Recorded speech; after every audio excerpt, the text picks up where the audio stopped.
আজ কিছু কথা বলতে এসেছি, যে কথাগুলো না বললেই নয়। Happy birthday girl. Girl no, happy birthday lady. দেখতে দেখতে জীবনের 30টা বছর পেরিয়ে গেছে, অর্ধেক জীবন শেষ। আর সেই অর্ধেক জীবন পড়াশুনো করতে করতে শেষ। এমন নয় যে সামনে আর পড়াশুনো করতে হবে না, সেটা নয়। এই বছরের বার্থডেটা একটু স্পেশাল। কেন স্পেশাল? কারণ গত বছর পর্যন্ত একটা টেনশন থাকতো, একটা করে বার্থডে আসতো আর ভাবতাম আরও একটা বছর গেল, কি হবে, এখনও তো হচ্ছে না চাকরিটা, কি হবে কি হবে, এই একটা টেনশন বরাবর থাকতো। খুব একটা এক্সাইটমেন্ট তো বার্থডেতে আমার কোনো দিনই থাকতো না। বাট যত বড় হচ্ছিলাম তত কেন জানি না এক্সাইটমেন্টটা আরও কমে আসছিল। ইভেন গত বছর যতদূর মনে পড়ে, আমার বার্থডের দিন আমি আমার হাজব্যান্ডকে ইভেন বলছিলাম যে এবছরটাও পেরিয়ে গেল, এখনও তো হলো না চাকরিটা, এরপর তো এলিজিবিলিটি থাকবে না, আর তো কিছু বছরই পাবো, সময় তো খুব কম, কি হবে বলো তো। ও বলেছিল চেষ্টা করতে থাকো, হবে, হয়ে যাবে, টেনশন করো না, হয়ে যাবে।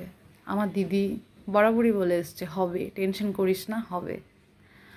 মা বাবা প্রত্যেকে বলেছে হবে, আর যদি না হয় তো কী আছে, চাকরি কি সবাই পায়, অন্য কিছু করবি, হবে, পড়তে থাক।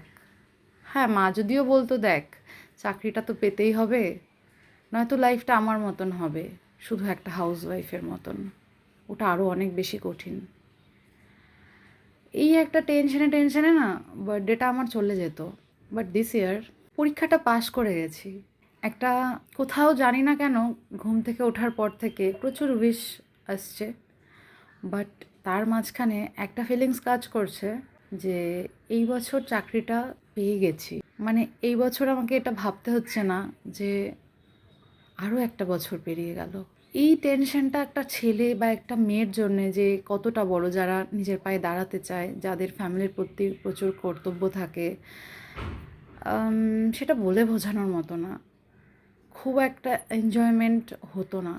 এই যে একটা এত বড় পথ এসছি, এর মাঝখানে না প্রচুর স্যাক্রিফাইসেস আছে আমার, আমার ফ্যামিলির, ইভেন আমার পরবর্তী যে আমার বিয়ে হলো সেখানে তাদের প্রত্যেকের প্রচুর অবদান আছে, প্রচুর প্রচুর স্যাক্রিফাইসেস আছে। তার মাঝখান থেকে আমার নিজস্ব যেটা ছিল, প্রচুর অকেশন মিস করেছি, প্রচুর বন্ধুবান্ধব ছুটে গেছে, প্রচুর জায়গায় যাইনি, বন্ধুবান্ধবদের সাথে ঘুরতে যাওয়া